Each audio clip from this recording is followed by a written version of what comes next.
తెలంగాణలో కాంగ్రెస్ గవర్నమెంట్ ఏర్పడి నేటికి 2 సంవత్సరాలు పూర్తవుతుంది. మరి ఈ సందర్భంగా ఒకవైపు రాష్ట్ర ప్రభుత్వం ఏమో ప్రజాపాలన విజయోత్సవాలు చేస్తుంది. మరోవైపు ఏమో తెలంగాణ రైజింగ్ గ్లోబల్ సమ్మిట్ కూడా నిర్వహిస్తుంది.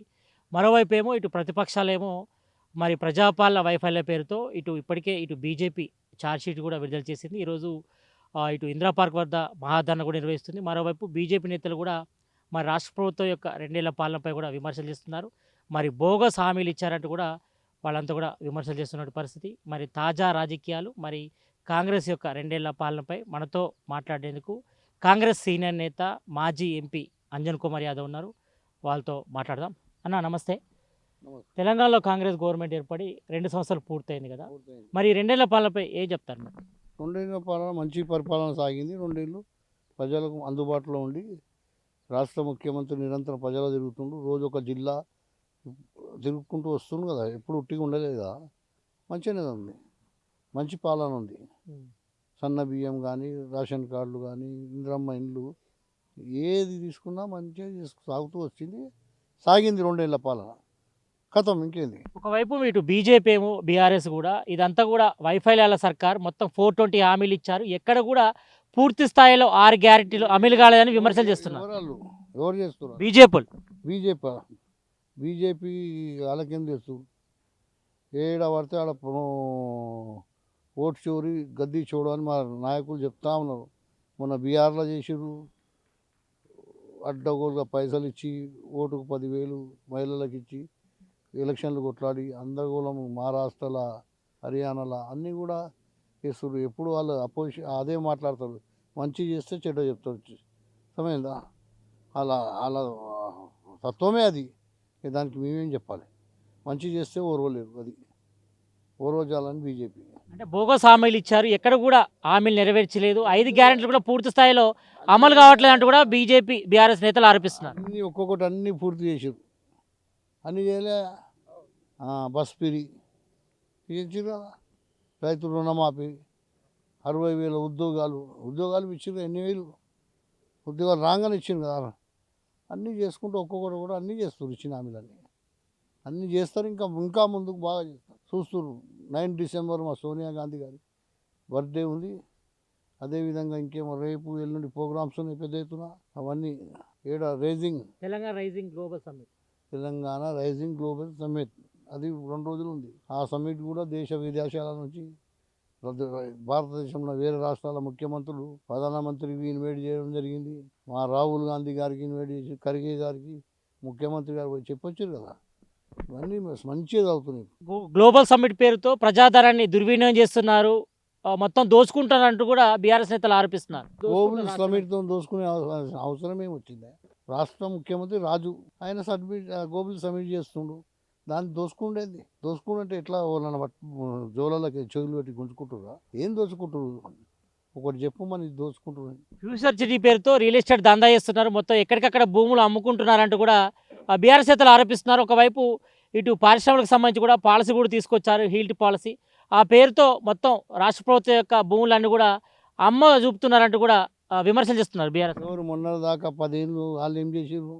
ఇవన్నీ ఎక్కడ లేని ఉన్న భూములు అమ్ముకున్నారు కదా. ఇప్పుడు అట్లా చేస్తలేరు కదా. యాక్షన్ పెట్టి వాళ్ళకు నిజమైన భూములు ఉన్న వారికి పర్సంటేజ్ లెక్క మాట పెట్టిరు కదా. తెలియదు అని ఫుల్ పేపర్లో చెప్పిండు కదా శ్రీధర్ బాబు గారు ముఖ్యమంత్రి.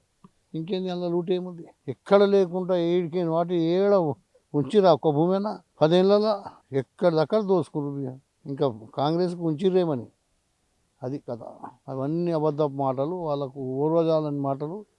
మంచి ప్రజాపాలన సాగుతుంటే బర్దాష్ అవుతలేదు.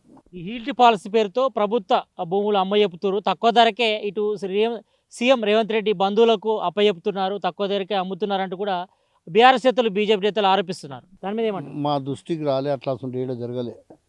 జరిగినప్పుడు మాట్లాడతాను. చూడాలి కదా. అథెంటిక్ న్యూస్ ఉండాలి. ఉంటే మీద మాట్లాడితే కాదు కదా. అది అథెంటిక్ వచ్చినప్పుడు అది నిజంగానే చేస్తున్నారు. జరిగినప్పుడు ఎవరినైనా ఖండిస్తారు కదా. రాష్ట్ర ప్రజలు అందరు గమనిస్తారు కదా. ఎవరు ఏం చేసినా గమనిస్తారు. వాళ్ళు వాళ్ళ మనసులో పెట్టుకొని వచ్చినప్పుడు చూపిస్తారు. అంటే హీల్ట్ పాలసీ పేరుతో 5 లక్షల కోట్ల కుంభకోణం జరుగుతుందంటూ కూడా బీఆర్ఎస్ బీజేపీ నేతలు ఆరోపిస్తున్నారు. కుంభకోణం, లక్షల కుంభకోణం. మొన్న దాకా కాళేశ్వరం అవి ఇవన్నీ చెప్పి అయినాయి అయిపోయాయి. ఇక ఇప్పుడు ఇదొక కుంభకోణం, వాళ్ళు ఒకటి ఏదో చేస్తుంటారు కదా, దానికి అంత ఆ విధంగా స్పందించవలసిన అవసరం లేదు. నేరుగా ఎవరు చేస్తున్నారు వాళ్ళని పోయి మీరు అడగాలి, అప్పుడు మీకు సరి అయిన సమాధానం దొరుకుతుంది. బీసీ రిజర్వేషన్లపై ఇప్పటికే ఇటు పెద్ద ఎత్తున ఉద్యమం జరుగుతుంది. మీ కాంగ్రెస్ గవర్నమెంట్ ఏమో ఇటు స్థానిక సంస్థల ఎన్నికల్లో బీసీలకు 70% రిజర్వేషన్ ఇచ్చిన తర్వాతనే ఎన్నికలకు పోతున్నారు. మరి ప్రజెంట్ అయితే మాత్రం అది యూటర్న్ తీసుకొని మరి గత ఎన్నికల మాదిరిగానే ఇప్పుడు రిజర్వేషన్లు అమలు చేస్తున్నారు. అందులో కూడా బీసీలు 23% ఉంటే ఇప్పుడు 17% మాత్రమే రిజర్వేషన్లు అమలవుతున్నాయి. మరి బీసీ రిజర్వేషన్లకు తూట్లు పొడుస్తున్నారంటూ కూడా బీసీ సంఘాలు ఆరోపిస్తున్నాయి. దీనిపై ఏమంటారు? బీసీ సంఘాలు ఏమని ఆరోపిస్తున్నారు? కాంగ్రెస్ పార్టీ అసెంబ్లీలో 42% ఇవ్వాలి కొన్న బీసీ మినిస్టర్ చెప్పిండు. క్యాబినెట్ అంతా కూడా ఏకగ్రీవంగా ఆమోదించి ఢిల్లీకి పంపించారు కదా. ఆడ ఉన్నారు కదా ఢిల్లీలో బీజేపీ ఎంపీలు ఉన్నారు, బీజేపీ నాయకుడు రాజ్యసభ సభ్యుడు ఉన్నాడు కదా ఆయన కృష్ణయ్య. ఇంకా అందరు నాయకులు పోయి మాట్లాడాలి కదా, ఇవన్నీ ఉంటే మీద రోడ్ల మీద పడి చెప్తే చేసిన దాన్ని మీరు కొట్లాడు. రాహుల్ గాంధీ కదా ఎత్తింది అంత, ఎవరు బీజేపీలు చెప్పిన జిన్కా జిత్నా ఆబాదీ ఉన్కా హిస్సాదారి అని ఎవరు చెప్పారు? రాహుల్ గాంధీ. ఎంత పాపులేషన్ ఉంటే అంత హిస్సాదారి అని. అదే దానికి తూట్లు పరుస్తుంది ఎవరు? దాన్ని ముందుకు సాగని కూడా చేస్తుంది ఎవరు? బీఆర్ఎస్ వాళ్ళు, బీజేపీ వాళ్ళు. దాన్ని ముందుకు సాగనీయకుండా ఏడ అటంకులు వేసి అడ్డదోరిగా పెట్టి చేస్తున్నారు. అవునా కదా? ఇప్పుడు ఉన్నది మీరు బీసీలారా చైతన్యం కానీ ఆ పర్సెంటేజ్ ఆయన ఎంత ఇస్తున్నా ఇవన్నీ అవసరం. మీరు ఇచ్చిన వాళ్ళందరినీ గెలిపించుకోరా, ఇచ్చిన వాళ్ళందరూ గెలిపించుకోవాలి మనందరం ఏకమై, అప్పుడు అందరికీ సమాధానం వాళ్ళు వచ్చేస్తుంది కదా. ఇంకేది ఇస్తలేరు ఇస్తున్నారు ఇవన్నీ ఏంది డబ్బులట. ఇచ్చిన మన అభ్యర్థులను అందరినీ గెలిపించుకుంటే మనం న్యాయం చేసుకున్న వాళ్ళం అవుతాం కదా. దానికి రాలేదని పిల్లలను గరీబుల పిల్లలను చంపడం ఎందుకు, వాళ్ళు చావడం ఎందుకు? ఇప్పటికే పార్లమెంట్ సమావేశాలు స్టార్ట్ అయినాయి. ఈ సమావేశాలు అయినా కనీసం బీసీ బిల్లు పెడతారా? మీ రాహుల్ గాంధీ ఎందుకు పెట్టట్లేదు ప్రైవేట్ బిల్లు కానీ? రాహుల్ గాంధీ పెట్టకుండా మీ మా ప్రధానమంత్రికి ఏం చేస్తారు? ఇటు కిషన్ రెడ్డి, బండి సంజయ్, 8 మంది ఎంపీలు ఏం చేస్తారు? పెట్టిపోయి అంటే మీకు వాళ్ళు పెట్టిపోయమని చెప్పు వాళ్ళను. వాళ్ళు అంటున్నారు బీసీ పాట పాడుతూ పెట్టిపోయి. అంటే బీసీ బిల్లుకి సంబంధించి కూడా మీకు కాంగ్రెస్కు చిత్తశుద్ధి లేదంటూ కూడా బీఆర్ఎస్ నేతలు ఆరోపిస్తున్నారు. అన్ని శుద్ధులు లేవా? అంత మంచిగా ఉన్నాం, చిత్తశుద్ధి వాళ్ళకి లేదు. చిత్తశుద్ధి తెలంగాణ ఎందుకు ఇచ్చింది? చిత్తశుద్ధి ఉండే పట్టుక ఇచ్చింది కదా. ఈ నెల 12 కూడా సమాజ్వాదీ పార్టీ నేత అఖిలేష్ యాదవ్ వస్తున్నట్టు తెలుస్తుంది కదా, ఆ కార్యక్రమం వివరాలు ఏంటి? 12వ తారీఖు హైదరాబాద్ వస్తే మాకు చిరకాల మిత్రుడు, చిరకాల నాయకుడు, భూమిపుత్రుడు ములాయం సింగ్ యాదవ్ కొడుకు, మాజీ ముఖ్యమంత్రి మాజీ ముఖ్యమంత్రి ఉత్తరప్రదేశ్కు వాళ్ళ ఆయన 3 సార్లు ముఖ్యమంత్రి చేసి ఇప్పుడు వచ్చిండు మన దగ్గరికి. ఆయనకి ఘన స్వాగతం చేస్తున్నాం. యాదవ్ బిడ్డ, బడుగు బలైన వర్గాలు, యాదవ్ కాదు అన్ని వర్గాల వారు రావాలి. ఆ యొక్క అఖిలేష్ యాదవ్ గారికి ఘన స్వాగతం పలుకుతున్నాం, వాళ్ళకి సన్మానించుకోవాలి. మా హైదరాబాద్ వస్తున్నందుకు తెలంగాణలో ఉన్నట్టు మన సంస్కృతి సాంప్రదాయాల ప్రకారం ఘనమైన స్వాగతం. రకరకాల ఆయనకు మన తెలుగులో మన సంస్కృత కార్యక్రమాలు చేసి ఆయన ఘనంగా స్వాగతిస్తారు. ఎలాంటి సన్నిహిత సంబంధాలు ఉన్నాయి? ఎప్పటి నుంచి ఉన్నాయి మీకు? చాలా ఏళ్ళ నుంచి నా ఎంబడి ఎంపీ ఉండేనా 2004లో 9 నుంచి ఎంపీ. రోజు పార్లమెంట్లో కలుసుకుంటుంటాం కదా. హైదరాబాద్ వస్తుంది ఆయన, మా ఇంటికి వస్తుంది, ఆయన ఇంటికి మేము పోతాం. వస్తున్నందుకు మా హైదరాబాద్లో ఉన్న అన్ని వర్గాలకు బీసీ నాయకుడు కదా ఆయన.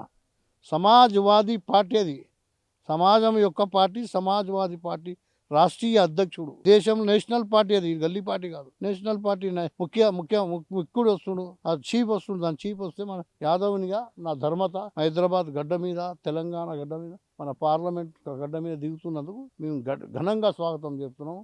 తెలంగాణ ఉన్న అన్ని జిల్లాలలో కూడా తండోపతండాలుగా కదిలి రావాలి. మన ప్రియతమ నాయకుడు అఖిలేష్ యాదవ్ గారు ఇండియా కూటమిని మనిషి, రాహుల్ గాంధీ కాంగ్రెస్ సోనియా గాంధీ సత్సంబంధాలు ఉన్న వ్యక్తి, రాష్ట్ర ముఖ్యమంత్రి గారు అందరూ కూడా దీనికి ఆహ్వానిస్తూ అందరూ కూడా వస్తారు. రాష్ట్ర ప్రభుత్వంలో ఉన్న ప్రతి ఒక్కరు, రాష్ట్ర కాంగ్రెస్ అంతా వస్తుంది.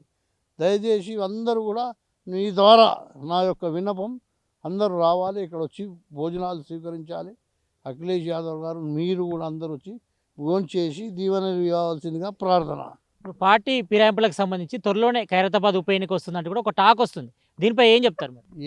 వస్తూనే ఉంటాయి ఫిరాయింపులు, వచ్చినప్పుడు చూస్తాం ఏమవుతుంది. అంటే ఒక పార్టీ టికెట్ మీద గెలిచి ఇంకో పార్టీలో చేరాలని ఎట్లా చూస్తారు మీరు? ఇవాళ రేపు దాన్ని ప్రోత్సహించింది ఎవరు? 10 ఏళ్ళ నుంచి నడుస్తుంది కదా, ఇలా కొత్త కాదు కదా. ఫస్ట్ ప్రోత్సహించింది ఎవరు? వేప చెట్టు పెట్టి మాడి పండ్లు గాయమంటే వస్తాయా? తుమ్మ చెట్లు కలిసి గ్రామకాయలు కానీ వస్తాయా? చురువు చేసింది ఎవరు? ఆ నడవడికని చురువు చేసింది ఎవరు? వాళ్ళే కదా 10 ఏళ్ళలో ఎంతమంది ఫిరాయింపులు చేసిరు. అది చూసుకొని వీళ్ళు ఇక్కడ పవర్ ఎక్కడ ఉంటే అక్కడ దుంపు రైతులు దానికి ఏం లేదు. అది వాళ్ళు చేసిన అనువాయితీ. మేము ఉన్నప్పుడు ఎవరైనా చనిపోతే వాళ్ళు ఏదైనా క్యాండిడేట్ పెట్టకపోతుంది. ఆ క్యాండిడేట్ పెట్టి అలవాటు చేసింది ఆయన్నే కదా. మేము ఇనానిమస్గా వదిలేస్తుండే. అది ప్రజెంట్ మీ కొడుకు రాజ్యసభ ఎంపీగా ఉన్నారు. కాంగ్రెస్లో మీ రోల్ ఏంటి? ప్రజెంట్ మీ రోల్ ఏంటి? రోల్ ఏంటి? రోల్ కాంగ్రెస్లో రోల్ కార్యకర్త రోలు, సీనియర్ నాయకుని అదే రోలు. అంటే రాబోయే రోజుల్లో ఎమ్మెల్సీ అవకాశం ఉందంటారా? ఆ ఎమ్మెల్సీకి నా అనుభవం ఉన్నాను ఇప్పుడు. ఏం లేకున్నా అన్ని చాలా మంచిగా ఉన్నా. వస్తే ఉంటుంది, రాకుంటే రాదు. ఎంపీ చేసిన పార్లమెంట్లో అసెంబ్లీ ఉందా?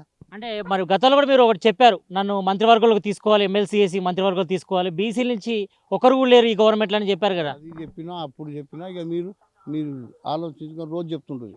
చివరిగా ఏం చెప్తారు ఈ ప్రజాపాలనపై ఏం చెప్తారు? చాలా మంచి పాలన. అందరు ప్రజలు మంచిగా ఉండి ప్రజలు సరిగ్గా అవేర్నెస్ తెచ్చి ఓటింగ్ సరిగ్గా అయ్యింది అని చెప్పే బదులు బీసీలు నాయకులు బీసీలు అందరూ అవేర్నెస్ వచ్చి మంచి చేస్తే మంచి వస్తాయి. అందరూ మంచిగా ఉండాలంటే ఓటింగ్ సరిగ్గా చేయాలి.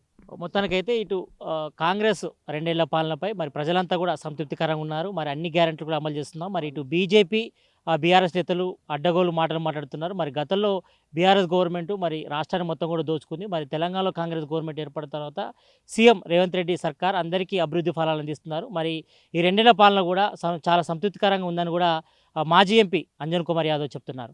కెమెరామ్యాన్ రఫీతో సతీష్, RTV న్యూస్, హైదరాబాద్. చరిత్ర సృష్టించినోడు ఇప్పుడు ఆ చరిత్రని తిరగరాయబోతున్నాడు. అబద్ధాల గోడల్ని బద్దలు కొట్టి నిజాలను రాగా మీ ముందుంచబోతున్నాడు. నిజమైన వార్తల కోసం వెంటనే డౌన్లోడ్ చేసుకోండి రా యాప్ని.